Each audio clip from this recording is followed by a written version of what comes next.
Start with our next item on the menu, which will be a discussion again about competitiveness, but now we will start to focus a little bit more on our own internal market. Please take your seats. Don't worry to sit in front of us here. It's a little bit more comfortable, I would say, for the speakers. It's a little bit like in a classroom that all the people tend to sit far apart. So a lot of space in the front rows. Please use it. And let me right away welcome our distinguished guests, our speakers that will take part in the panel we called Competing to be Competitive, the European Economy Back in the Spotlight. So let me please welcome here Philipp Lausberg, Policy Analyst in the European Political Economy Program, European Policy Center. Welcome.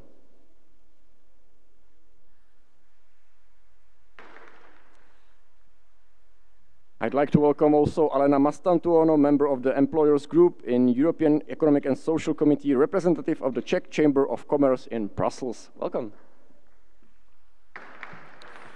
And last but not least, Veronica Tovšak, Pleterski, Director for Single Market Enforcement, DG GROW, European Commission. Welcome here. The moderator of this section will be Jan Pavec, Economic Editor from Deník and Daily. And Mr. Pavec, the floor is yours.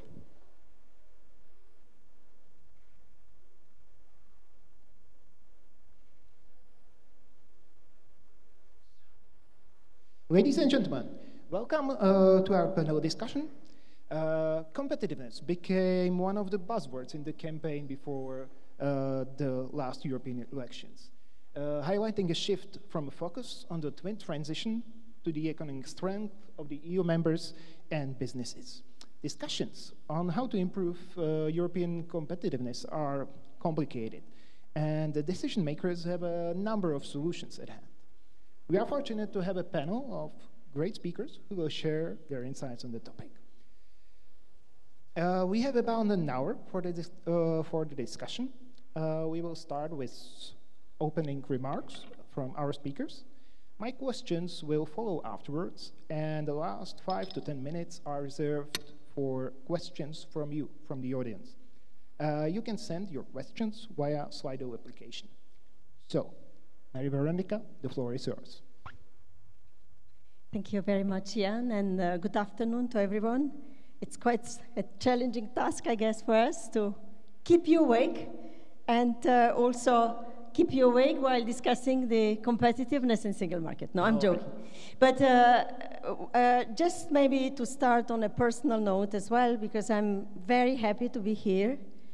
Very happy to see that this debate is bringing all today's challenges in the focus from external perspective, from internal perspective, and also very happy because 20 years ago, I was also coming from one of the countries that became member of the European Union at that time. So I think this conference is really a demonstration that the European integration is successful and that we are now taking up the most difficult debates in this new family.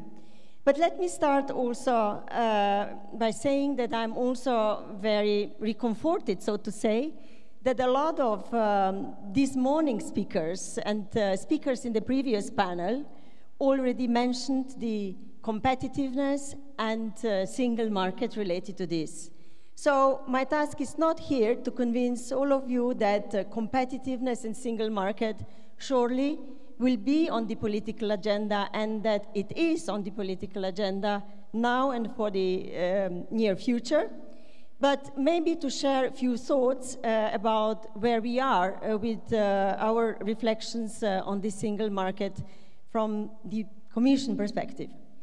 Now, the single market has, and the European so-called growth model have served us for decades to produce prosperity in Europe. That was also one of the biggest motivations for our countries at the time to join this family. We have heard a lot of rather critical and remarks or concerns what to do with the single market and how to bring this single market up to the challenges that we face in today's environment.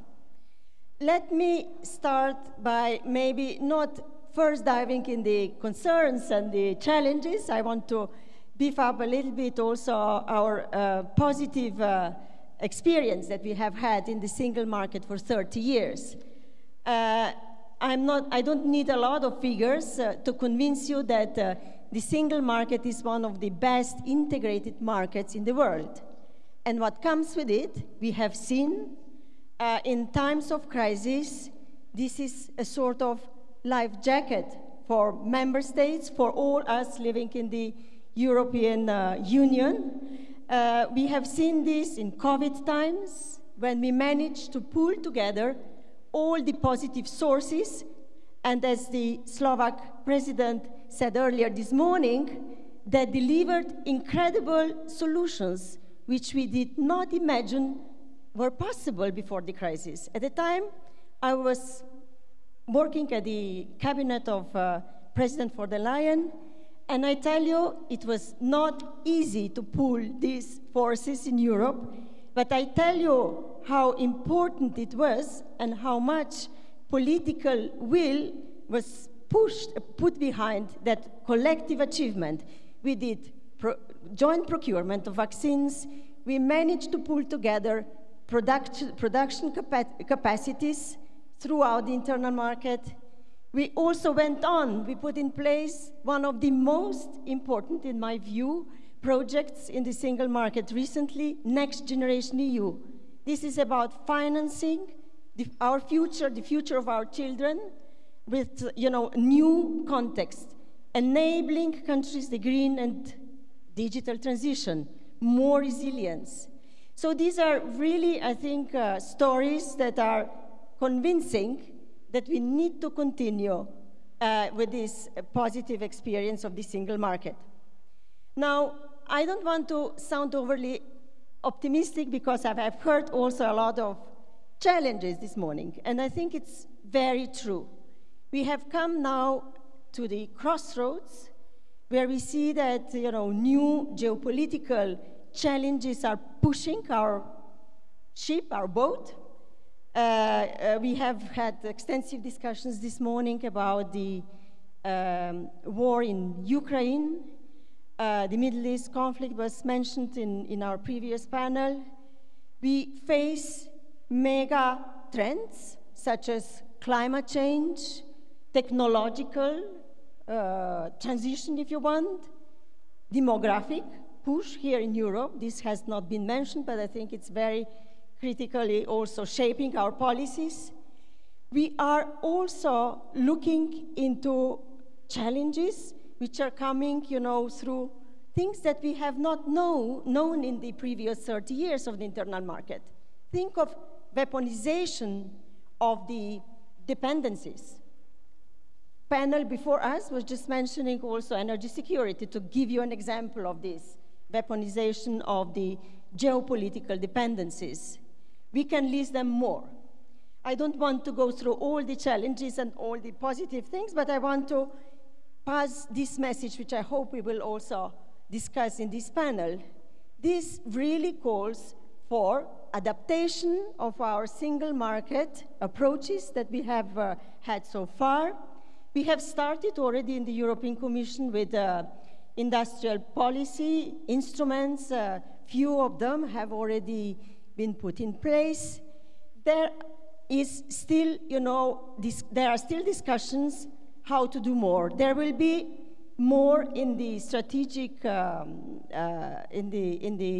strategic approach that is going to be adopted by the European Council.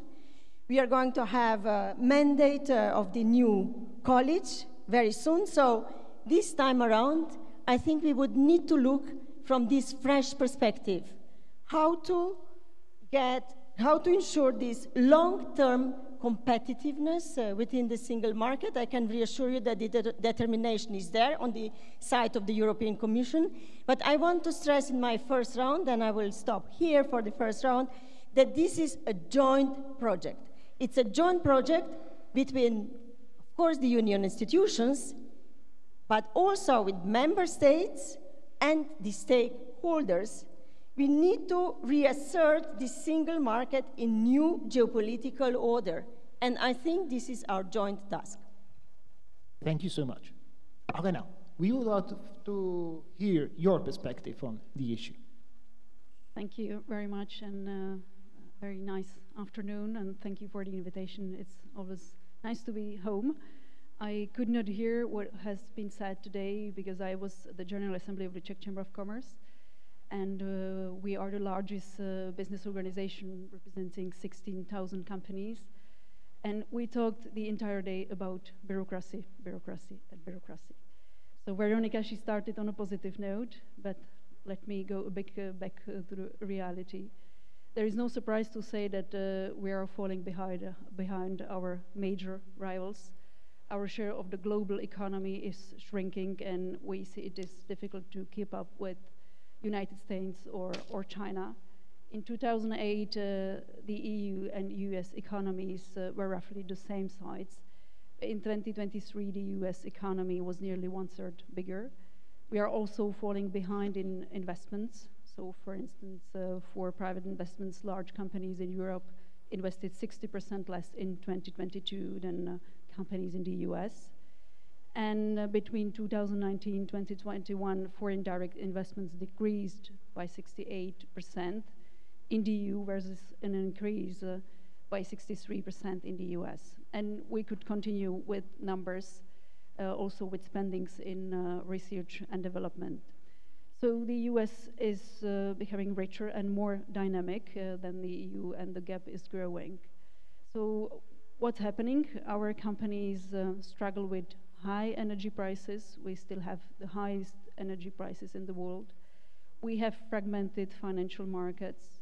We have barriers on the single market. We have a high rate of regulation and also lack of people, of labor, especially in this country. So it's not only lack of skilled labor, but of labor as such.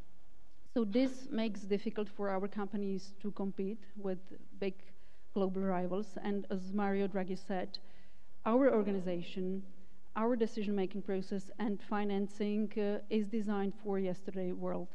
So I think this means that we really need a rapid change, and we need an understanding of urgency.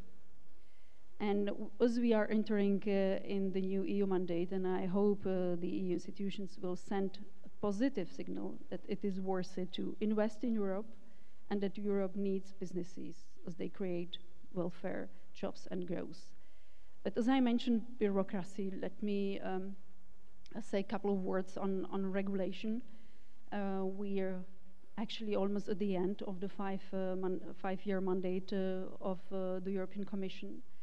In this mandate, the European Commission adopted more than 520 initiatives.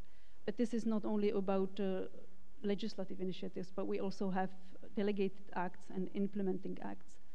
And all of these, in 5 years, are totaling to 8,481 legal acts. So you can imagine how it is for businesses to cope with this number. And as we also have directives, sometimes when they are translated to the national level, and Veronica, she mentioned it is a joint task, then from one legal act we can have 27. So we really suffer from this fragmentation. And in order to comply with the rules, companies, they need to adapt, they need to transform the production. We are in a twin transition.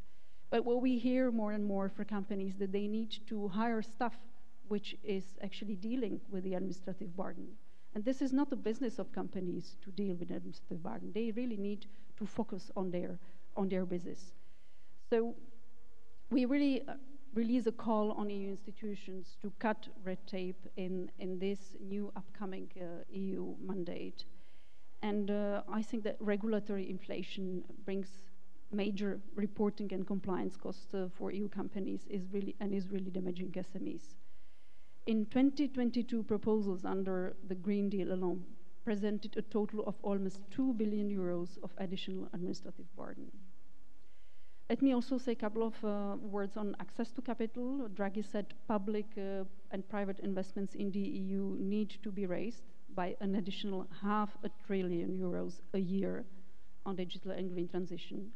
But at the same time, we have really very fragmented capital markets, and people are sitting on €33 trillion in private savings. And he also made a proposal in this regard. And I think we need to strengthen capital markets, which can also, invest in riskier enterprises, which is always difficult for banks. And we need to motivate the banks for risky projects and also motivate people to invest in the economy. Last word, it's on trade and level playing field. The world is changing rapidly, and the EU needs to up its game and respond quickly to all those wake-up calls that it has hitherto ignored. Thank you. Thank you so much. Philipp, could you please share your thoughts on the topic? Sure. First of all, thanks for inviting me. It's very nice to be here, and good afternoon to everyone. Yeah, I think a lot has been said already, but I think it's no secret to anyone that competitiveness is the basis of the European project, of the prosperity of the EU, and that, of course, is the basis also for political stability, for peace, and so on. So it's really an essential topic, and as, for example, Alena has already said, we're really falling back when it comes to competitiveness, especially in the past few years. For longer already, with respect to the US, when it comes to digitization, for example, we see that important technologies that have not been adopted enough in Europe have been adopted in other parts of the world, and that is a strategic disadvantage.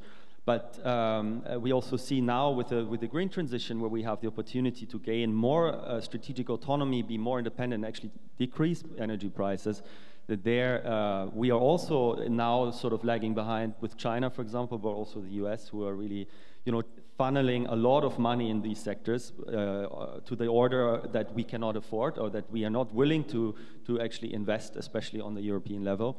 And then, of course, we have the demographic change looming over us, and we see already that skill shortages are a huge problem.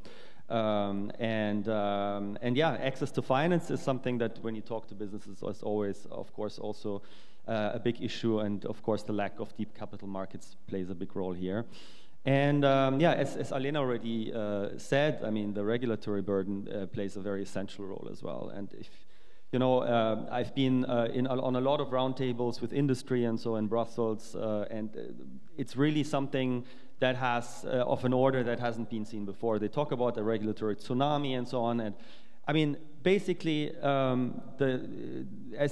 was said before, the von der Leyen Commission has reacted and had to react to crises in the past 5 years, COVID, Russian invasion of Ukraine, but also the Green Deal, addressing the climate crisis has been essential for the strategic goals of the EU, but it has come with this extreme regulatory burden, and that comes in the form of a lot of uncertainty as well. So businesses are, they don't know how the regulation works out. It's too complicated. There are too many reporting requirements. It stifles investment and stifles innovation.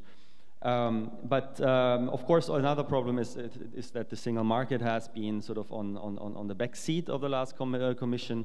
Enforcement has been going down.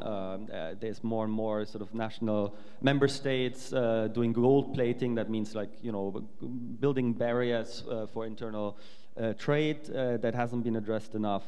But also, for example, regulation has not been, it has not been proportionate enough. So you have, for example, SMEs that get quite a few exemptions and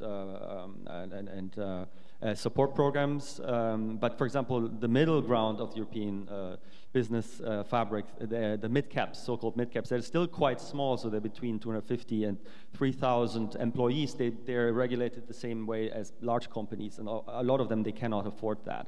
So there is a lack of proportionality.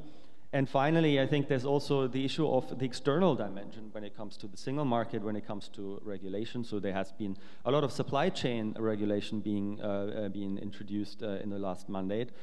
For example, the due diligence directive, but also deforestation and so on. They all, of course, have very noble aims. And for example, they could also be an asset for Europe, especially when we're talking about the Brussels effect, which has been basically seen others adopt our regulations, and then this has become an advantage for European companies because they already know how to deal with these regulations. But when it comes to the sort of ESG or no more sort of value-based rules, we see that others are less inclined to take them up. So what the EU could do there, for example, is to make sure that there's a more integrated approach when it comes to foreign policy, development policy, trade policy, to make sure that these sort of that regulations that are European are also adopted elsewhere, and by that then also provide this competitive advantage that has been the hallmark of the Brussels effect. So yeah, that's just a little roundup of some of the issues. Thank you so much. Does any one of you want to react to what was said? Probably you would be surprised if I do not react. No, but it's just maybe to pick up this focus that I think both co-panelists put into debate about regulation. Brussels over-regulates, it's too much bureaucracy, it's red tape, it's 500 regulations, it's 8,000 implementing acts. I know it's big numbers. And I don't want to downplay that it has, the last few years, it was quite intensive time of producing important legislation in the field of energy and green transition, linked to that also catching up, I would say, and delivering on the call that came from industry to have more single market in the digital area, in the digital field.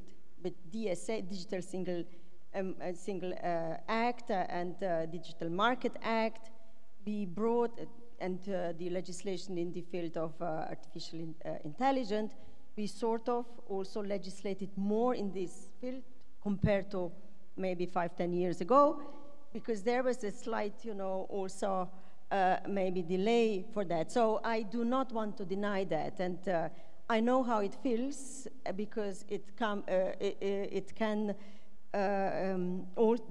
this creates also the cumulative effect on the receiving side. This I don't want to. But let me maybe bring also different perspective to it, because regulation is not all bad. If we have one regulation at the EU level, then you don't have 27 regulations in all member states. So that's already, I think, something that we need to factor in. And I know it's not done necessarily in the most elegant manner. We could use more digital solutions, we could simplify further, and we hear you there. I think the awareness that we need to have a single market which has less red tape and less bureaucracy, it's clearly registered. And I can give you one example. For example, already how in this college we came up with a new body which is called Single Market Enforcement Task Force. And within this forum, it's the European Commission and member states that are looking for a concrete barrier that comes from business perspective, and we work together to address this barrier, which is not only canceling the EU legislation. I want to be clear here, because regulatory barrier can come, as you said, Alena, from direct regulation from Brussels, but very often it's also administrative practice in a member state. It's also how the legislation was transposed when we talk about the directive. It can be many things, but in this forum, Single Market Enforcement Task Force, we are trying out a new approach whereby, the member states and the Commission say identify a certain barrier, which we have done, for example, permitting in the field of renewable energy for wind and solar, and we identified very clearly what are the best practices from the business point of view, say digital permitting, one-stop shop, and so on. We can, so, and then, you know, we collectively, Commission and the member states, are looking for the best solutions, best practices, and then delivering on them very, very regularly and under, you know, collaborative approach. So this is one new approach that we are putting in place. Then also, I think what was very clearly spelled out by our president, President von der Leyen, is the commitment to cut red tape for reporting. And of course, we are not going to stop there. We started that with first package of the proposals, how we can reduce the reporting, but bureaucracy can be much more. I can hear this call from industry. It can also be, you know, that they face 27 different transpositions, which are still in line with the legislation that was agreed, because you, member states, would transpose this into their national legislative practices, and sometimes these are, you know, more or less straightforward. You have different administrative practices, this we can say. So here again, you know, this bureaucracy is created, and what I want to say that there is awareness, and we are, you know, now also looking from our side how to include more stakeholders' contribution and bring them early on into, you know, identification and also proposing the concrete solutions how to get rid of these administrative practices. And my other point would be that what is very important is that at the moment when we design our legislation, and that is at the moment when we are writing the proposal, that we hear from businesses and all stakeholders, and that the design of the legislation starts with the proper impact assessment, and that this impact assessment is accompanying also the process up to the adoption. Because when the proposal leaves the Commission House, it only starts the discussions and the shaping how you know, the legislation will be adopted. So it's also in that part of the legislative process where we need to maybe do better. Here again, member states, which are sitting in the Council, the European Parliament, and us, the Commission. So in short, yes, I know that we are talking about challenges, but I would also like to say that, you know, single market has 30 years of history. And in 30 years, we created a lot. And now, certainly, I think the urgency is here, and we are also there to find proper solutions jointly with stakeholders, I would say. Thank you so much. Any further reaction? Thanks very much. I think we all agree that the single market needs to be reinforced. It's about, you know, enforcement, of course. It's about, you know, turning 27 regulations into one. I think it's also about using less directives and more regulations, something that Enrico Letta also mentioned in this report. And of course, it's about really pushing integration of the services markets, and especially in some strategic areas. That's energy and electricity. That's telecoms, that's defense, that's financial markets, and it's professions, because these are really, if you want to work in another country, often you're just not recognized. Your diploma is not recognized, so that is a huge problem, for example, for the skills shortage.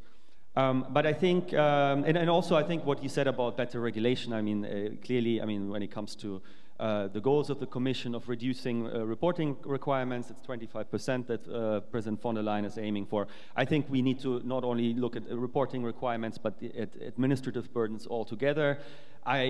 What we have proposed is to create a task force of economists that would go through entire acquis and do a competitiveness check on that. And it's not about less regulation, of course. It's about, you know, keeping the essence of this regulation, which is very important. As I said before, it's about our strategic goals, but make it leaner, make it more targeted, get rid of duplications, unclarities, because what businesses are complaining about is not just reporting requirements and sort of the bureaucratic efforts, also about uncertainty, because if you have uncertainty, you don't invest, you don't innovate.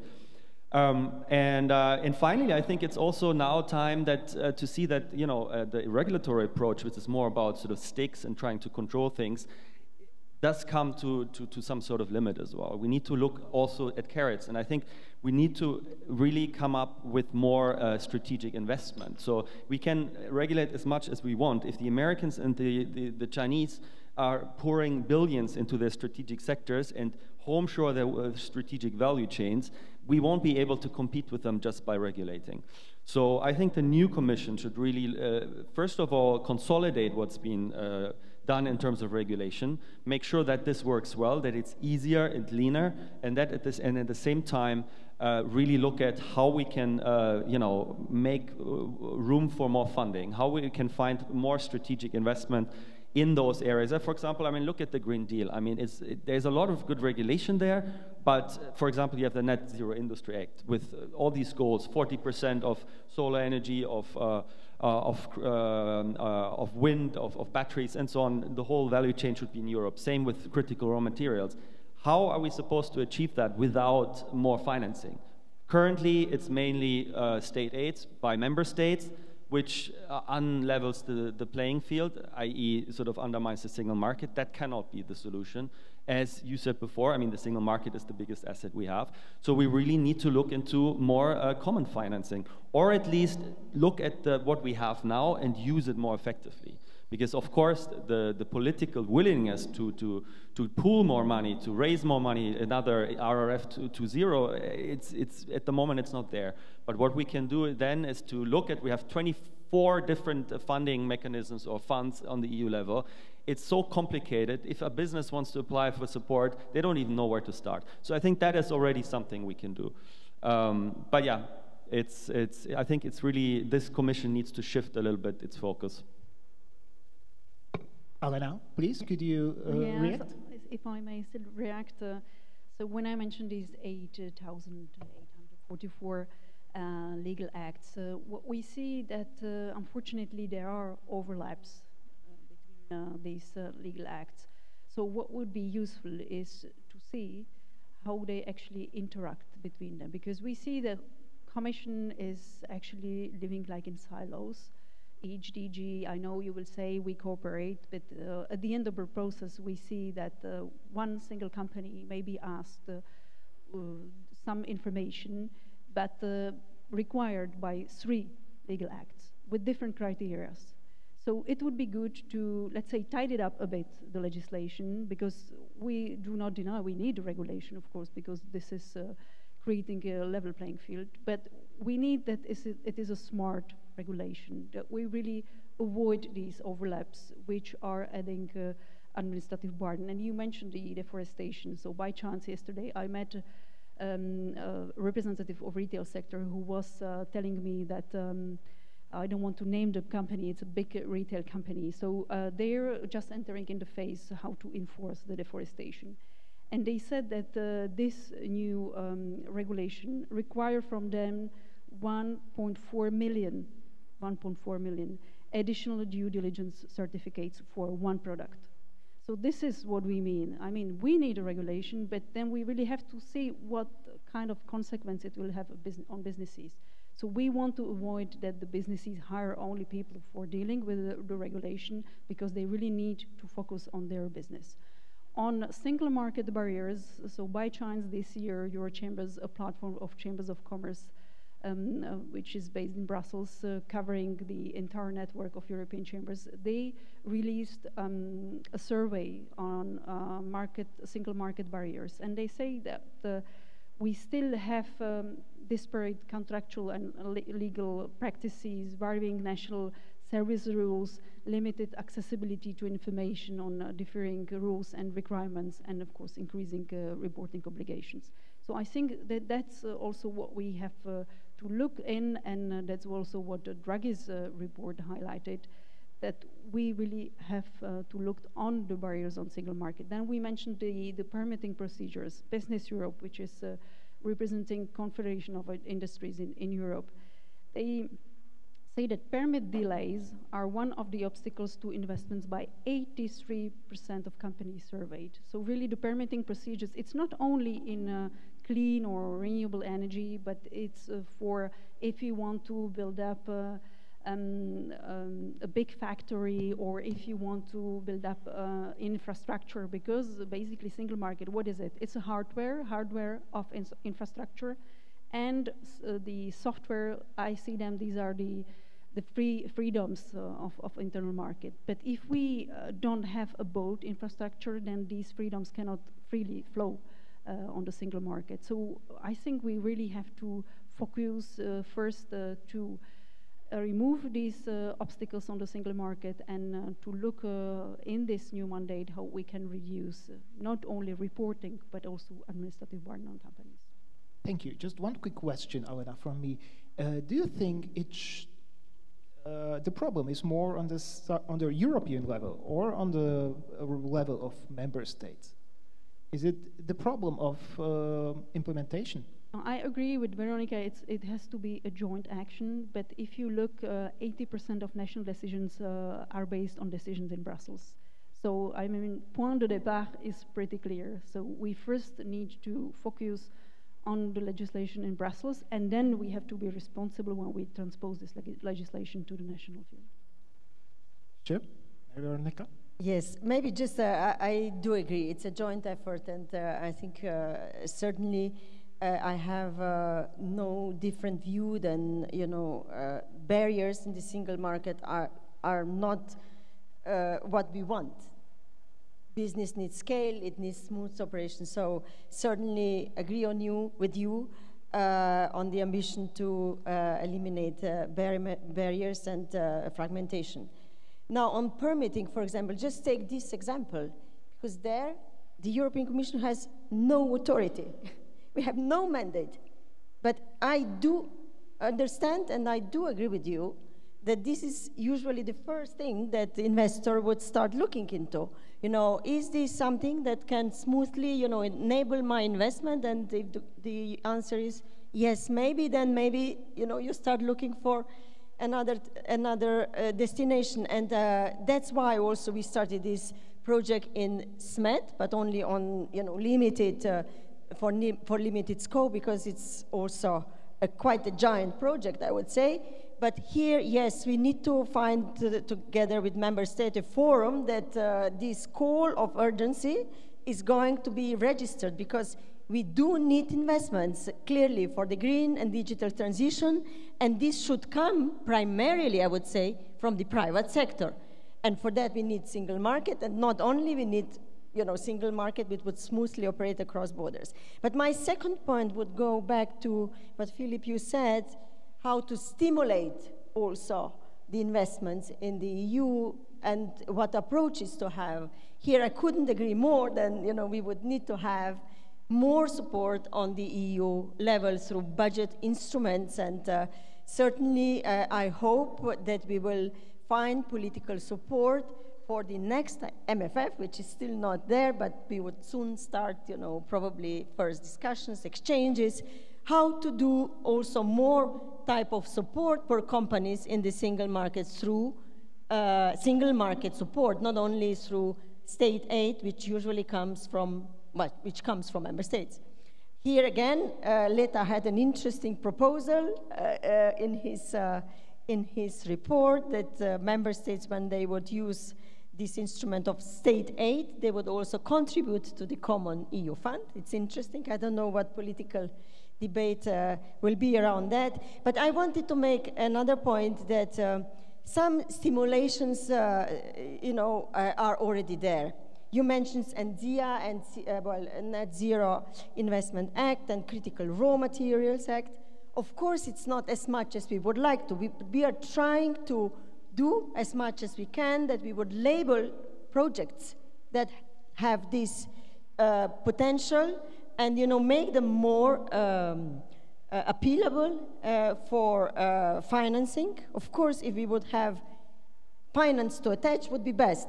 But we have something now which is called STEP there.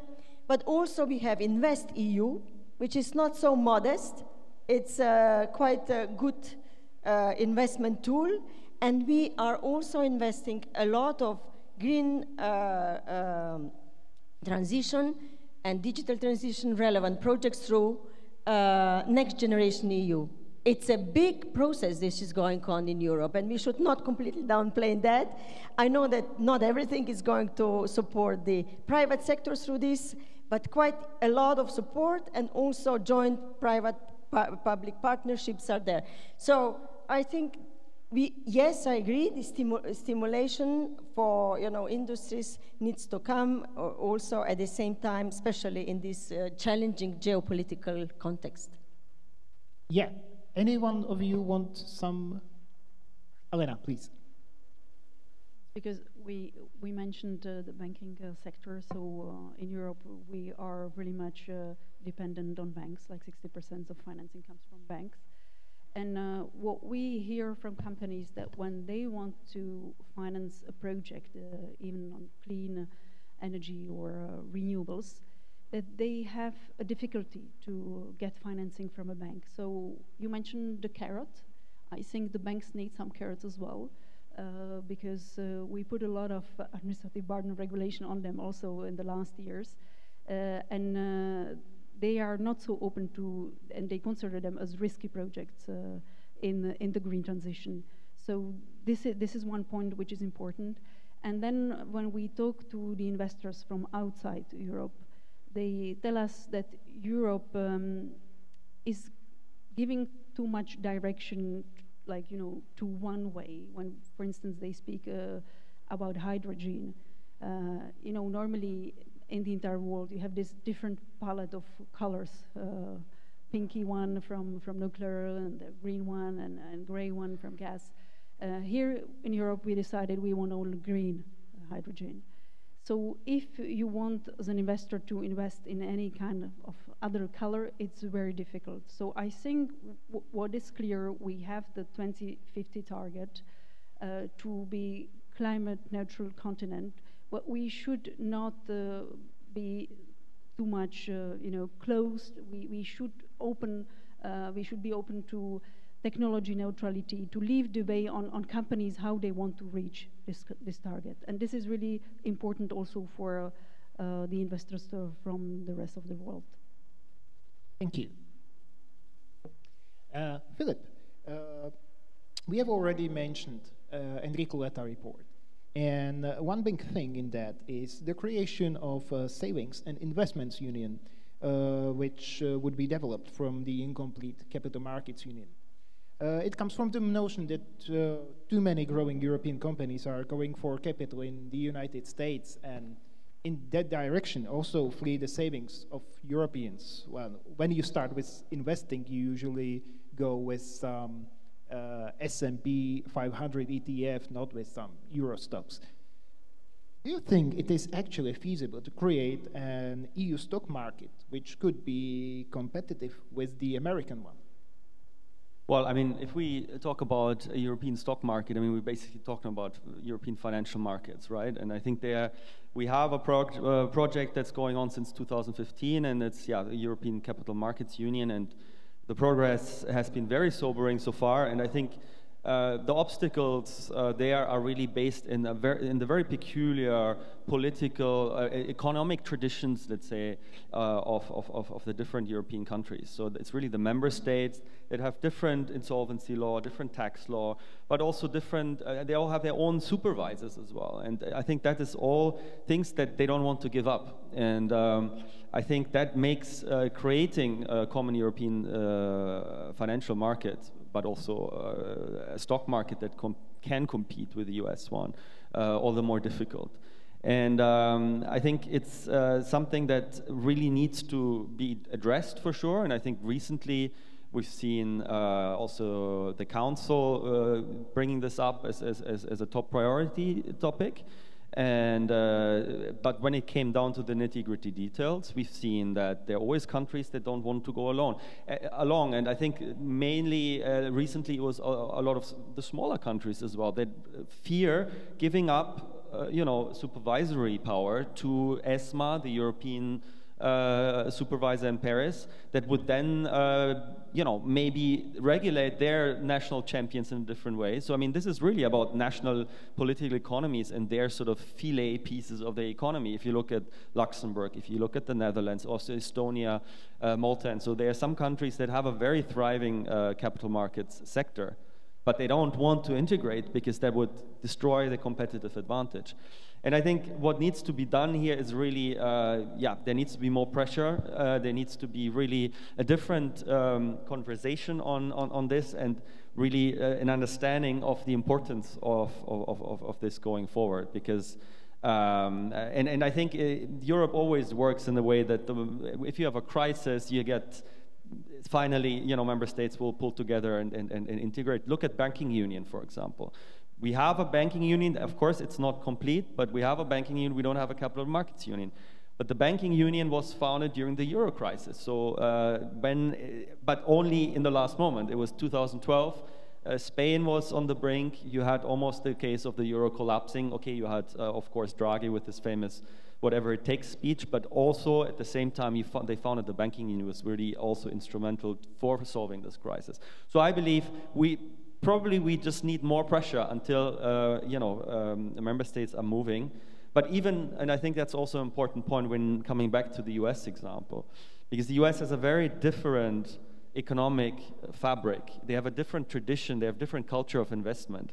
In the US, small investors, they don't put their money at the bank, they invest and in stocks and so on. We don't have that. But also companies, look at SMEs or family businesses. I mean, the European economy is very much about family businesses. Look at Italy, look at Germany, all the hidden champions and so on. They don't want to give up control. They don't want, to go to the stock market and then, having someone else having a controlling stake or someone having too much to say.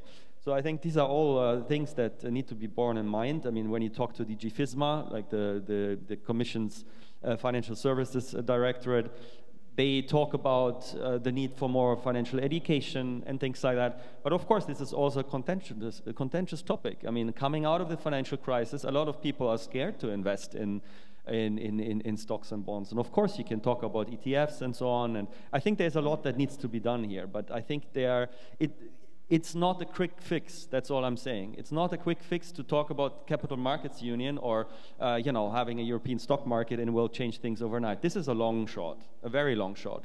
That's also why I believe, because we need speed, we have this competitive pressure, we need money quickly, and that is more easy to be done from the state level. Thank you. Do anyone want to react? Sorry? Does anyone want to react? Yeah. The same Letta report, it also mentions that there is a need to help large European companies to compete with their global counterparts. Alena, do you think, is there a way to achieve this while maintaining a level playing field within the EU? First of all, I think that we cannot compete by subsidies, but by good regulatory framework. So I'm really fan of the chapter on better regulation, but we talk about that. So I think priority number one is really the better regulation. When we speak about the level playing field with our counterparts from the rest of the world, the last chapter of Enrico Letta's report is titled "The Single Market Behind Its Borders." And I agree that the external dimension of the internal market is very much important, because our companies, they compete between themselves, but mainly also with the global rivals. And for many years, with the EU displaying a positive trade balance, many did not see that our competitiveness was at risk. So we trusted the global level playing field and the rules-based international order, expecting others would do the same. But now the world is changing and the EU needs to respond quickly to all these wake-up calls. So during the upcoming mandate, the EU will have to refrain from overloading trade agreements with the pursuit of other policy objectives, while carefully calibrating economy's security measures to avoid a negative impact on our competitiveness. And the EU should continue to cooperate closely with the US, our first trading partner, to ensure proper implementation of existing trade agreements, make them effective, And to finalize the agreement with Mercosur, I know it looks like a big challenge, but that's what we wish. And also open new trade agreements and negotiations to improve market access and investment opportunities. We are the first trading the EU of 80 countries in the world, but our share in exports is declining, and we need to remain open, but not naive. And I think that's what we're facing here today. And for this reason, we should use all available trade defense instruments. We are pleased that we have now many of them. We have the Net Zero Industry Act, and we are having a better access to critical raw materials with Critical Raw Materials Act. We have the anti-coercion instrument and the foreign direct investment screening regulation. So now we will have to see how they work in practice. And I think it will be really important to look into the implementation. Thank you. Philipp, you are one of the authors of the paper Towards a Competitive Edge, Reforming the EU Regulatory Framework, the European Policy Center. One recommendation is to shift the primary focus from the SMEs to mid-cap companies. Why do you think it is so crucial to focus on them? You have already touched this before. Yeah, I mean, it's essentially about scaling, right? I mean, we live in a more competitive world. We live in a more dangerous world. It's more about geoeconomics. What we need is scale, yeah? So in order to compete with the Chinese and the Americans. If we have a principle that, you know, a regulatory principle that says think small first, then maybe this is missing the point a little bit. I think we should more look at scale first and grow. You know, and the problem is that, I mean, and I'm not saying SMEs shouldn't be treated preferentially. They should, of course. But if you look at the European economic fabric, we're very good we actually have great startups. We have great R&D.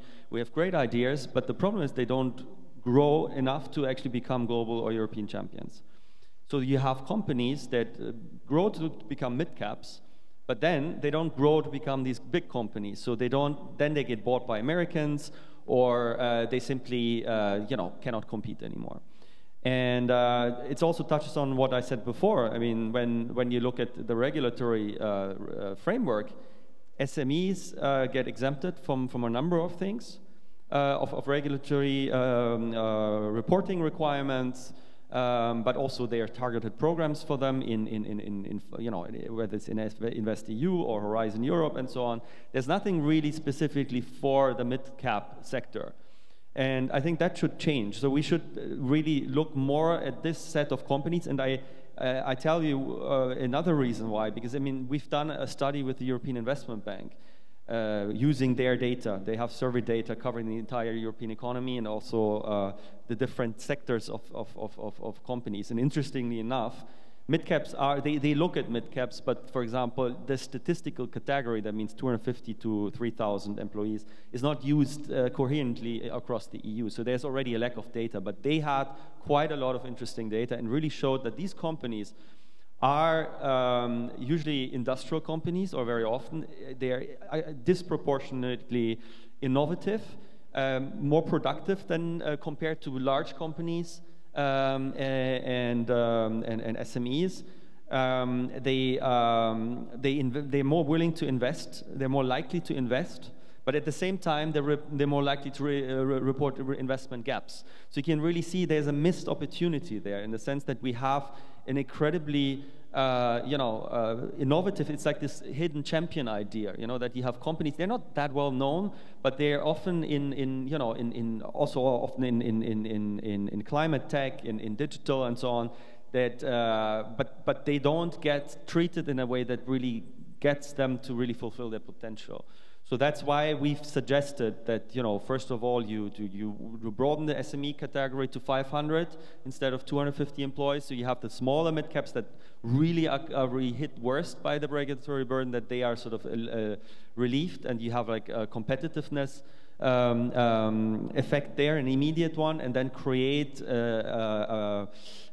another category from 500 to 3,000, where you then fill that category with targeted exemptions, but also with programs that are ready to support and give these companies what they need to the same or to a similar, I mean, to a proportional effect.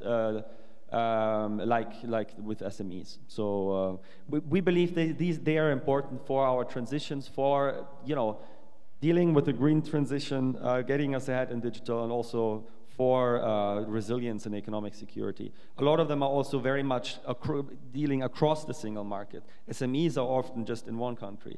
So they are also integrating the European economy more, whereas large companies, they're often in China and somewhere else. So there are many, many factors that really speak for this, and I think it's also something the Commission has started to understand. They had their SME relief package released in the end of last year, where they actually they announced that they're looking into creating a new category. Thank you so much. So, one last question from me, and then one question from audience. The same paper has pointed out that the number of European Commission infringement cases has significantly decreased over the past 3 years, and they quite long. The average duration is around 4 years. Mary Veronica, do you think that such a trend could sort of harm the efficiency of enforcement of the single market rules? Thank you very much. I see that this study was very rich. It had a lot of different findings. Well, let me maybe first set the context, because I want to say that enforcement indeed is one of the first priorities, I would say, for the institution where I come from. We have in the treaty, the task of the guardian of the treaty. And this means, doing all the things that I said before in terms of, trying to find solutions with cooperation, collaboration. But if it doesn't work, indeed, also going into infringement procedures, which means that we start discussing with member states to align the law and be compliant with the EU law, and eventually if we don't find a common language and make them addressing the issue, we bring them to the court. I say this for the audience, maybe not everyone is aware of these expressions. But I want to also say that it's good to look at the figures. This I have no problem to look into. But looking at one single perspective and one single figure and say, now you see the trend is going down, it's a little bit of over-interpretation of the statistics, I would say. Why? Because you can have different types of infringement, as Philipp would know. I can have an infringement when member states really does misapply the EU legislation and now introduces discriminatory practices or introduces difficulties to establish companies. For example, this is one type of infringement. Then you can have also an infringement where I just need to write a letter, literally, because member states did not, a member state did not notify to me that they transposed the law. Of course, this is very important infringement. But, I can create 27 letters in a very short span of time compared to time that I need to put in investigation when it comes to issues, as I mentioned earlier. So this is, I think, a little bit to put the statistics in place. And here I want to say that what we have been doing in the last 4 years is really to put certain priorities also in how we are going to use our limited resources to make member states, comply with the law. So, for example, I give you a very concrete example. In the last 3 years, in the DG where I come from, DG of Industry, Single Market, SMEs, was looking into late payments. We were looking in the public procurement practices.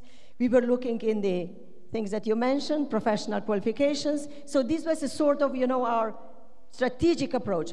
And here maybe I did not create the numbers that Philipp would like to see in his graphs, but I'm definitely convinced that the things that we did made better functioning of the single market.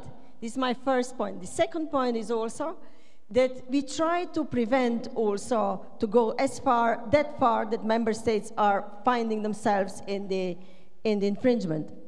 Because we have also adopted new approaches whereby we work with member states already at the early stage when we see that something might be, problematic, and we preemptively open up a discussion with them. And there are also mechanisms that are systematically looking into this sort of notification of national measures. So just let's be a little bit more prudent how we take one single figure and then say, okay, Commission is not doing its job. I just want to reassure you that we are looking at the enforcement very seriously, and indeed, this is our principal job based on treaty mandate. So to sum it up, it's not about one figure, you say? It's not about one figure. Thank you. So the question from the audience, and we have already mentioned gold plating and problems connected with that. The question is, regulations instead of directives make sense for a harmonized approach, but member states oppose this, especially if it would mean more powers for the European Commission. How to overcome this? And I will leave this as open question. Who wants to answer? Yeah, Philipp? Yeah, I think the problem really is that, the single market is a very abstract entity that normal citizens in Europe either have never heard of, or they think it's something that threatens their local little shops or something like that. Especially in France, I've heard a lot of stories of how the single market is perceived as a mode of liberalization that takes away traditional structures and jobs and on these kind of things. I think we need to really, talk more about the positive aspects of the single market, because this is one of the biggest success stories that Europe has, and most people are not aware of that, and that shouldn't be like that. And also, it needs to be communicated better that this is the basis for us to stay competitive, that this is the basis for us to face the challenges and crises ahead that are already pinching European citizens. And I think, I think that will then also be able to create the political will to change things. Thank you. Anyone wants to react? Alena? Yeah, I wanted to react on the enforcement. I think that the recipe for a good enforcement is, again, better regulation. What we see, and we saw it particularly in this mandate, and what was worrying for our business community, that member states were pushing national issues to EU level. And then, of course, it was ending up as an initiative that not everyone was happy. But we saw also in the Council, the presidency at the end becomes a bit ticking a box. We made it, and it's about counting how many boxes they ticked. And at the end, nobody is happy. So I think if we are adopting the rules, they really need to reflect the reality. And in the Council especially, they need to see what it will make on the ground, because they will need to enforce it at national level. And what is important for the enforcement is that we have not one interpretation, but at least that the member states interpret it a bit in the similar way, and that we don't have a fragmented market. What you mentioned on the scaling up, we see that there are a lot of companies they're saying, I don't want to grow. I don't want to grow because I need to hire people, and if I hire people, I will need to pay more taxes, more social security, and then if I hire people, it's difficult to get rid of, and then I also fall into the scope of more stringent rules. So I think that this is a difficulty in Europe we have, and we have to do something with it. We call it, by the way, the Peter Pan syndrome, because they don't want to grow up, right? And sometimes it's also about regulatory thresholds. So the SME threshold, you lose a lot of benefits if you grow more. So there is actually evidence that some companies just don't want to grow more than an SME in order not to lose these benefits. And that, of course, is bad for the European economy, and it's bad for competitiveness. Veronica, do you want to add anything? No, just very, very shortly. I think this dilemma, whether to use regulation or directive, now we have been reading in Letta report, more regulation is the way to go. Of course, the European Commission has no disagreement in this, but also I want to say that already recently, quite a number of policy areas were regulated with regulations, and this is not precisely because we favored regulation, compared to the directive. It is also, I think, an important consideration whether really this is the best approach, because for member states, maybe this is also on one way easier because they don't need to transpose this to the national legislation, so there is no national process, follow-up process in terms of, transposition attached to regulation.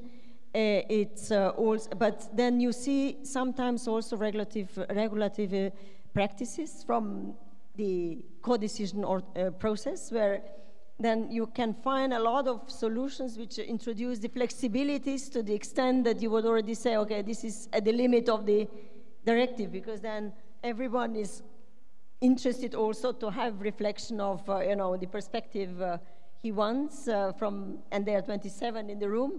Very often you can also find then solutions, even if that is a regulation that would give quite a big space, wide space for a member state to interpret that. So I think the instrument should be chosen according to what is the best suitable for the objective we are regulating.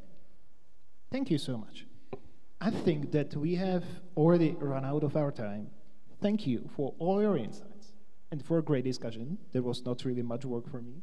And I would also like the audience for your questions. The program will continue in the main hall with a debate on crucial topic, rebuilding Ukraine. I hope you will join us for it. Have a great day. Thank you so much.